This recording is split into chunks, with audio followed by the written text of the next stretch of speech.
చిన్న శ్రీశైలం యాదవ్ సారు కొడుకు రెడ్ల పార్టీ అని కొందరు చెప్పుకునే కాంగ్రెస్ పార్టీల షరీకయ్యి జూబ్లీహిల్స్ ఎమ్మెల్యే టిక్కెట్ తెచ్చుకొని పోటీలుంటే పెద్ద శ్రీశైలం యాదవ్ సారు కొడుకు దొరల పార్టీ అని చెప్పుకునే బీఆర్ఎస్ పార్టీల షరీకయ్యిండట.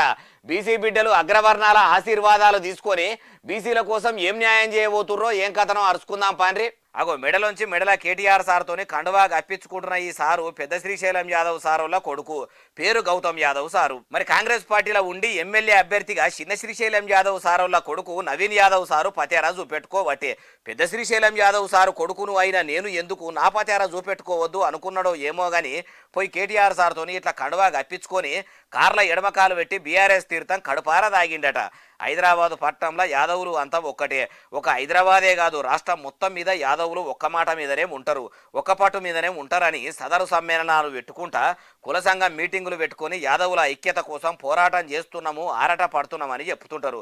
మరి జూబ్లీహిల్స్లో చిన్న శ్రీశైలం యాదవ్ సారు కొడుకు నవీన్ యాదవ్ సారు కాంగ్రెస్ పార్టీల షరీక్ అయితే, పెద్ద శ్రీశైలం యాదవ్ సారు కొడుకు గౌతమ్ యాదవ్ సారు బీఆర్ఎస్ లో ఎందుకు షరీక్ అయినట్టు? కులం పండుగలు చేసుకున్నప్పుడే ఉంటది గాని రాజకీయంలో ఉండదా?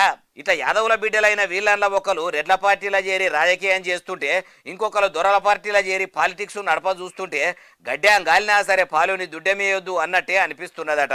ఇక ఇట్లా అయినాక బహుజన రాజ్యాధికారము బీసీ రాజ్యము ఎట్లా వస్తుంది?